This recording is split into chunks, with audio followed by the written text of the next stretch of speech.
પૂરીએ છીએ, ઘણા તો કોથળી પીતા હોય છે. તેથી હૃદયની મારી પ્રાર્થના છે. પણ આ ગામમાં આવીને મેં નવું જાણ્યું. કાલે મને એક ભાઈ ફરિયાદ કરી કે બાપુ ભાઈઓ તો ઠીક છે, અમારી બહેનોય બુધાલાલ ઠપકારે છે. તેથી બહેનોને પ્રાર્થના, આવું ન ખવાય. શરીરને જે વસ્તુની જરૂર નથી એ શરીરમાં નખાય નહીં. તરસ લાગે ત્યારે પાણી પીવાય છે, ભૂખ લાગે ત્યારે ખવાય છે. તેથી અલ્પાહારી સદા ઉપવાસે ઓછું ભોજન કરનારો માણસ ખૂબ તંદુરસ્ત રહે છે. એવું નથી કે ભરપેટ ખાવાથી માણસ બહુ જાડો પડો તાકાતવર થઈ જાય, રોગી બની જાય છે. ભીમે કોઈ દી ભરપેટ ખાધું નહીં, બોલો તોય ભીમ એટલો બળવાન છે. ભીમ કોઈ દી ભરપેટ નથી ખાધું, હંમેશા અલ્પાહાર કરતો ભીમ, છતાં પણ કેટલો બળવાન. અને હનુમાનજી કોઈ દી ગુલાબજાંબુ નથી ખાધા, હનુમાનજી કોઈ દિવસ અન્ન નથી આહાર કર્યો. હનુમાનજી હંમેશા ફલ આરોગે છે, હનુમાનજીને ફલ પ્રિય છે. તો પણ હનુમાનજી અતુલિત બલધામા હનુમાનજી મહારાજ. એવું ન સમજો તમે અભક્ષનું ભક્ષણ કરી, નહીં ખાવાનું બધું ગંદુ ગંદુ ખાઈ. અને બહુ હૃદયથી પ્રાર્થના કરું છું, આ કથા સાંભળનાર કોઈ શ્રોતાને આવે આદત હોય તો ધીમે એકથી ભગવાનનું નામ લઈને આદતને છોડી દઈએ. અને હૃદયથી કથા સાંભળનાર ભાઈઓ બહેનો સજ્જનોને મારી પ્રાર્થના, ભલે આપણે મોટા મોટા મંદિરો ન બનાવી શકીએ, મોટી મોટી એવી કથાઓને ઊભી કરી શકીએ, પણ તમારી સાથે રહેનારો માણસ જો નહીં ખાવાનું ખાતો હોય તો તેને શુદ્ધ શાકાહારી બનાવીએ. આપણને કરોડો મંદિરો બનાવવાનું પુણ્ય પ્રાપ્ત થશે, અસંખ્ય કથાઓ કરવાનું પુણ્ય પ્રાપ્ત થશે. જે માણસ નહીં ખાવાનું ખાઈ રહ્યો છે એને સમજાવો. એવું સમજવાની જરૂર નથી કે આ ભક્ષનું ભક્ષણ કરવાથી માણસમાં શક્તિ તાકાત આવે જ નહીં. અસુરી શક્તિ, અસુરી વિચારો આવે છે.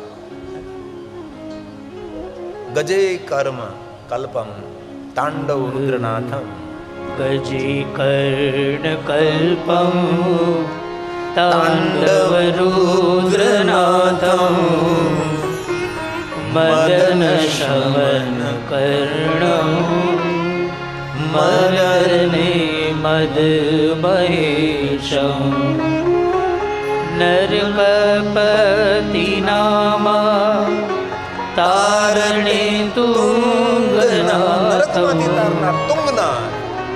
જયતિ જય જય જ્યોતિર્લિંગ કેદારનાથમ,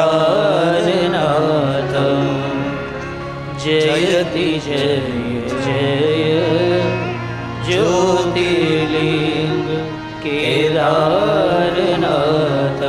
તો ક્યારેક અવસર મળે તો કેદારેશ્વર મહાદેવનું દર્શન કરવાનો ખૂબ મહિમા છે. પંચ કેદારની યાત્રા કરવાનો ઘણો મહિમા છે. આઈએ ભગવાન પંચ કેદાર મહાદેવ તો પ્રણામ કરે ભાવથી, આદર કે સાથે. આપ જો છો ને, આ તુંગનાથ મહાદેવ છે, ટેલિવિઝનમાં જો આ તુંગનાથ છે, ચારો તરફથી બરફના પહાડોથી ઘેરાયેલો છે. અને આપણા લોકો એમ કહે કે 5 પાંડવ દ્વારા મંદિરો નિર્માણ થયા. 5 પાંડવ દ્વારા નહીં, આ દેવતાઓ દ્વારા મંદિરો નિર્માણ થયેલા છે.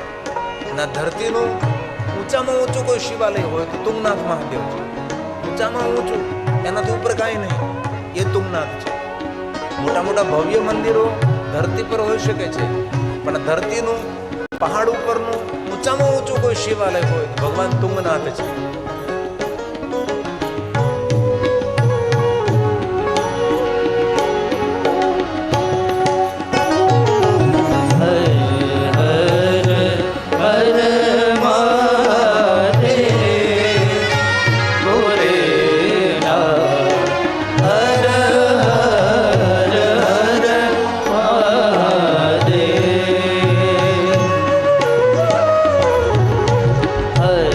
હર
ભીમાશંકર મહાદેવનો મહિમા છે.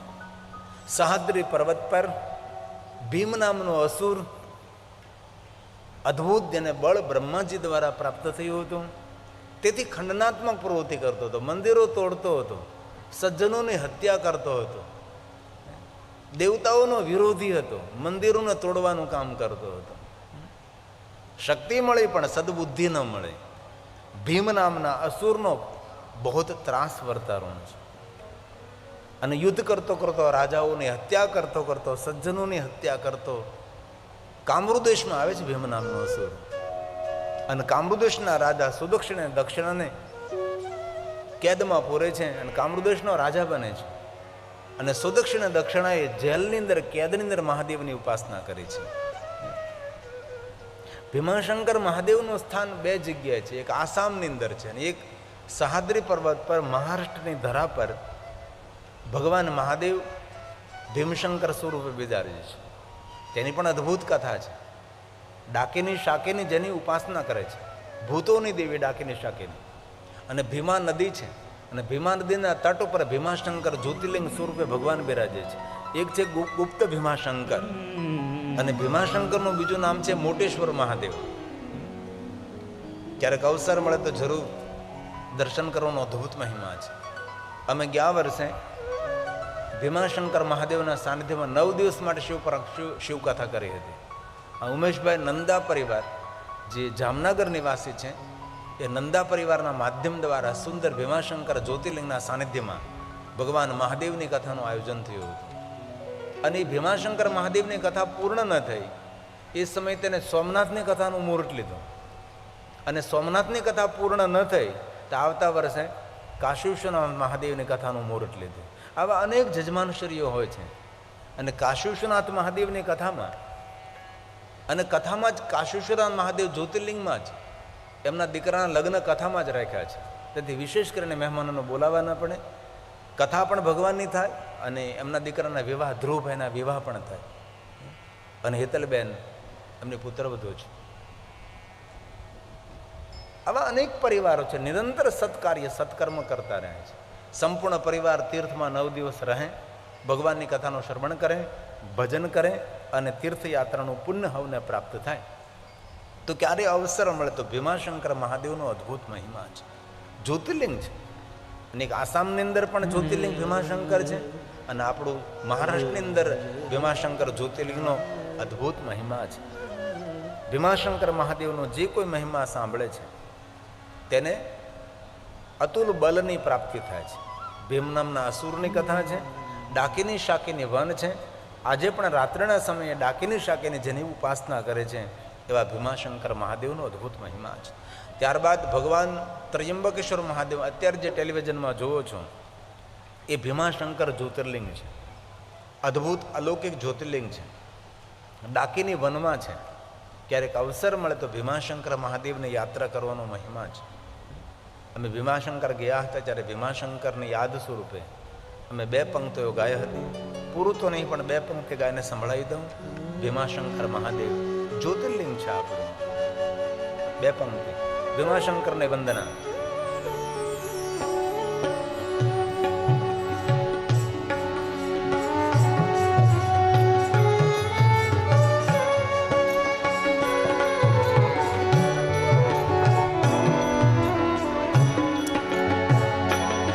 जय भीमा शंकर हरे, जय जय ज्योतिर्लिंग हरे. बोलिए साथ में.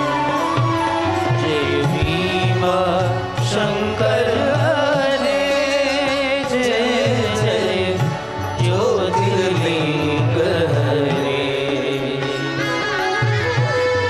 हे मोटेश्वर, हे भीमेश्वर, हे मोटेश्वर, हे भीमेश्वर, दर्शन दे दो हमें,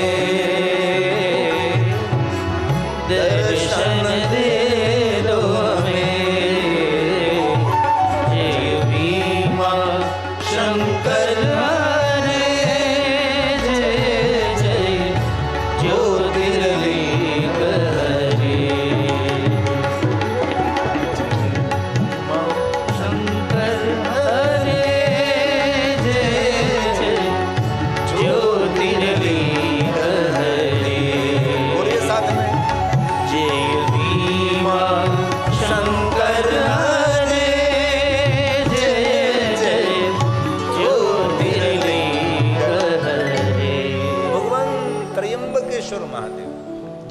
3 શિવલિંગો છે. કાલક્રમે જેની અંદર 4 શિવલિંગો હતા. એક બ્રહ્માનું પ્રતીક, વિષ્ણુનું પ્રતીક, એક ભગવાન મહેશનું પ્રતીક, અને ચોથું શિવલિંગ એ ઇન્દ્રના પ્રતીક સ્વરૂપે બેસાડ્યું હતું. એટલે 4 શિવલિંગો આ ભગવાન ત્રયંબકેશ્વર મહાદેવમાં બિરાજતા હતા. પણ ઇન્દ્રએ ગૌતમ પત્ની અહલ્યા સાથે કપટ કર્યું. ગૌતમ તો ત્યાંથી દેવતાઓ ઉપસ્થિત થઈ અને ઇન્દ્રના પદને ત્યાંથી હટાવ્યું છે. અત્યારે 3 શિવલિંગો છે. ગૌતમ અને અહલ્યાજીની સુંદર તપસ્થલી છે. ભગવાન ત્રયંબકેશ્વર